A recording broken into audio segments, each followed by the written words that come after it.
কাকনকে বাঁচাতে নতুন চাল দিল জ্যাজ সান্যাল। সম্পূর্ণ জানতে ভিডিওটিতে একটি লাইক করে প্রথম থেকেই দেখতে থাকো। গল্পের শুরুতেই দেখা যায় জ্যাজ সান্যাল প্ল্যান করতে থাকে কি করে সবটা করা যেতে পারে। এর মধ্যেই জ্যাসের সাথে গুন্ডাগুলো সমানে কথা বলে যাচ্ছে ফোনে আর বলে টাকার জোগাড় হয়েছে। কি হলো বলুন, টাকার জোগাড় হয়েছে কিনা? জগদ্ধাত্রী তখন বলে টাকার জোগাড় হয়ে গেছে, আপনারা এসে নিয়ে যান। গুন্ডাগুলো বলে অসম্ভব, আমরা কেউই যাব না, একটা বাচ্চাকে দিয়ে টাকা পাঠানোর ব্যবস্থা করুন ভেতরে। আর জগদ্ধাত্রী তখন বলে অসম্ভব, অসম্ভব ব্যাপার, এটা হতে পারে না, এটা কিছুতেই হতে পারে না।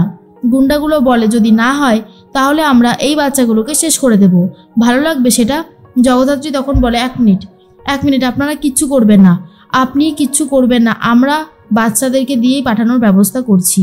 এর মধ্যে কাকলি দেবীর সাথে ফোনে কথা বলানোর ব্যবস্থা করে গুন্ডাগুলো। কাকলি দেবী বলে কে বলছেন? তখনই জগদ্ধাত্রী বলে আমি জ্যাজ সান্যাল বলছি। কাকলি দেবী বলে জ্যাজ, থ্যাংক গড আপনি এসে গেছেন। আমার যাই হয়ে যাক না কেন, ওরা যদি আমাকে ঝাঁঝরাও করে দেয়, আমি আমার নিজেকে নিয়ে ভাবছি না, আপনি ওই বাচ্চাগুলোকে নিয়ে ভাবুন, ওদেরকে এখান থেকে বার করুন, ওদের যেন কোনো ক্ষতি না হয়। আমি ওদের ক্ষতিটা মেনে নিতে পারবো না জ্যাজ সান্যাল। জ্যাজ তখন বলে আপনি চিন্তা করবেন না কাকলি দেবী, আমি আছি তো, আমি ওদের কোনো ক্ষতি হতে দেব না। আপনি সত্যি মহান, আমি আপনার কাছে ক্ষমা চাইছি, আই এম সরি। আর তখনই কাকলি দেবী বলে কেন ক্ষমা চাইছো কেন, কি হয়েছে? জ্যাজ তখন বলে আমি যদি সেদিন আপনাকে আমার শাড়িটা পরতে না দিতাম তাহলে আপনি কিডন্যাপ হতেন না, আপনাকে কিডন্যাপ করার সাহস কেউ দেখাতো না, আপনি আমার জন্যই টার্গেট হয়েছেন, কারণ ওরা আমাকে কিডন্যাপ করতে চেয়েছিল, ওরা ভুল করে আপনাকে কিডন্যাপ করে ফেলেছে। কাকলি দেবী বলে কি বলছো কি? জ্যাজ তখন বলে হ্যাঁ ঠিকই বলেছি। এরপর কাকলি দেবীর কাছ থেকে ফোনটা নিয়ে নেয়। গুন্ডাগুলো বলে যত তাড়াতাড়ি সম্ভব টাকাটা পাঠিয়ে দিন, না হলে কিন্তু ছাড়বো না কাউকে। এর মধ্যেই তখনই স্কুলের ম্যাডামরা ইশারা দিয়ে প্রত্যেকটা বাচ্চাকে বলতে থাকে তোমরা কি কেউ যাবে ভেতরে টাকাটা নিয়ে? সাহস আছে তোমাদের কারোর মধ্যে? তাহলে এগিয়ে এসো না, তোমাদের দুই বান্ধবী খুব বিপদে পড়েছে, তোমরাই পারবে তাদেরকে বাঁচাতে। তখন সবাই হাত তুলছে না, তার মধ্যে একজন হাত তুলেছে আর বলে ইশারায় বুঝিয়ে বলে আমি যাব। এর মধ্যে কৌশিকী বলে সত্যি সত্যি তুমি যাবে? তুমি তোমার বন্ধু কাকনকে আর অনুজাকে ফিরিয়ে নিয়ে আসবে? তখন সেই বাচ্চা মেয়েটা বলে হ্যাঁ যাব। বুঝিয়ে বলে দেয় সে যদি মরেও যায় তাতে কোনো অসুবিধা নেই, কিন্তু বন্ধুদের যেন কোনো ক্ষতি না হয়। কৌশিকী তো শুনেই খুব খুশি হয় আর বলে সত্যি তোমরা অনেক বড় হবে, তোমরা পড়াশোনা শেখার সাথে সাথে মানবিকতাও শিখে গেছো এই বয়সে, তোমাদেরকে দেখে স্যালুট করতে ইচ্ছা করছে।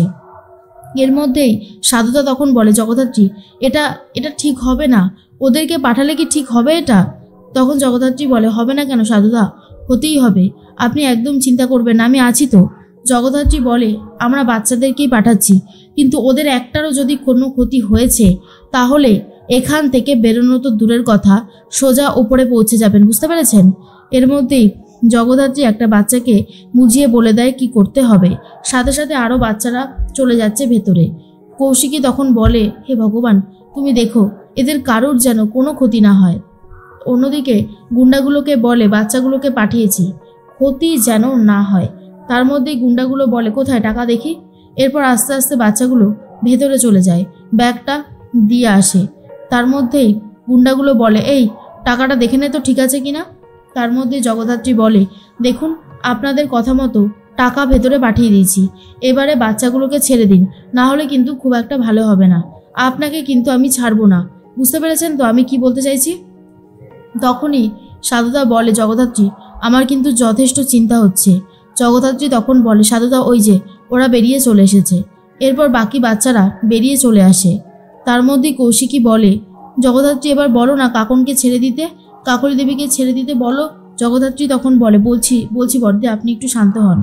এর মধ্যেই দিব্যা সেন ফোন করেছে দেবুদাকে, আর দেবুদা তখন বলে বলুন দিব্যা সেন কি বলতে ফোন করেছেন।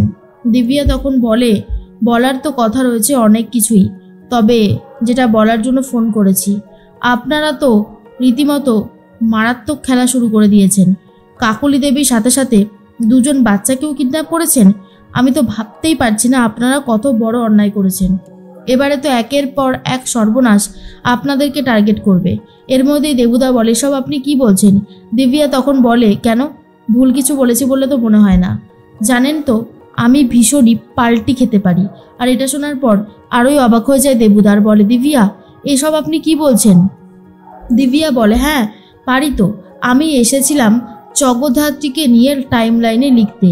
জাজ সান্যাল কিডন্যাপ হয়েছে সেটা তো হলোই না, উল্টে এমন একটা কাজবাজ করলেন সেটা আর বলার অপেক্ষা রাখে না। দেবুদা তখন বলে, কি করব, ভুল হয়ে গেলে আর তো কিছু করবার থাকে না, এখন ভুল শোধরাতে হবে, দেখা যাক কি করা যেতে পারে। তখনই কাকলি দেবী এদিকে ছটপট করতে থাকে আর অন্যদিকে উৎসব ছটপট করছে। উৎসব বলে, দেবুদা কোনো খবর পাওয়া গেল? দেবুদা তখন বলে, না এখনো কোনো খবর পাওয়া যায়নি। তার মধ্যে উৎসব গুন্ডাগুলোকে ফোন করে আর বলে, কি ব্যাপার, কেন ফোন করেছেন? তখন উৎসব বলে, তোমরা পালাতে পেরেছো? বলো পালাতে পেরেছো? গুন্ডাগুলো বলে, না এখনো পালাতে পারিনি, তবে পালাবো তো বটেই, দেখবেন আমরা কিভাবে পালাই। উৎসব তখন বলে, বাচ্চাগুলোর কোনো ক্ষতি করে দিয়েছো? তখনই তারা বলে, না কারোর কোনো ক্ষতি হবে না, সবে 1 কোটি টাকা পাঠিয়েছে, এখন গাড়ির ব্যবস্থা করবে, গাড়িতে করে সোজা চলে যাব। উৎসব তখন ফোনটা কেটে দেয়। এর মধ্যে গুন্ডাগুলো জ্যাসকে ফোন করে বলে, গাড়ির ব্যবস্থা করেছেন? 2টো গাড়ির ব্যবস্থা করতে বলেছিলাম। জগদ্ধাত্রী বলে, করছি। এরপর সাধুদাকে বলে, সাধুদা আমার 2টো ড্রাইভার লাগবে। কৌশিকী তখন বলে, জ্যাস তুমি নিশ্চয়ই ওদেরকে ছেড়ে দেবে না তাই তো? তোমার প্ল্যান অন্য কথা বলছে, কিন্তু কাকন আর ওদের যেন কারোর ক্ষতি না হয়, জ্যাস বুঝতে পারছো তো? এর মধ্যেই জগদ্ধাত্রীর সাথে কথা বলতে চলে আসে উপর মহলের সব স্যাররা আর বলে, শোনো তোমাকে অনেক সময় দিয়েছি, আর কোনো সময় তুমি পাবে না, এর মধ্যেই আমাদেরকে যা করবার করতে হবে। শোনো আমাদের লোকজন ভেতরে যাবে আর সেখানে থেকে গিয়ে বাচ্চাগুলোকে উদ্ধার করবে, এমনকি কাকলি দেবীকে উদ্ধার করবে। জগদ্ধাত্রী বলে, স্যার এরকম করবেন না, ওরা খুব ক্ষেপে রয়েছে, বাচ্চাগুলোর কোনো ক্ষতি করে দেবে। কিন্তু উপর মহলের অফিসার কোনো কথা শুনতেই চায় না। আর এর মধ্যেই কৌশিকী বলে, জগদ্ধাত্রী আমি তোমার ওপর ভরসা করেছিলাম, তুমি আমাকে কথা দিয়েছিলে, সেই কথা নড়চড় নিশ্চয়ই তুমি করবে না। জগদ্ধাত্রী তখন বলে, আমি চেষ্টা করছি বর্দি, আপনি আমাকে একটু সময় দিন, আমি চেষ্টা করছি। তার মধ্যেই দেবুদা গুন্ডাটাকে ফোন করে জিজ্ঞেস করে, কি ব্যাপার, খবর কি? গুন্ডাটা বলে, আমরা এখান থেকে পালানোর ব্যবস্থা করে ফেলেছি, ফ্লাইটের টিকিটও বুক করা হয়ে গেছে, এখান থেকে সোজা বেরিয়ে চলে যাব বিদেশে, কেউ আমাদেরকে আর ধরতে পারবে না। দেবুদা বলে, ওর নাম জ্যাস সান্যাল, হ্যাঁ ওকে দুর্বল ভাবাটা খুবই বোকামো একটা কাজ, আমি বলে দিলাম।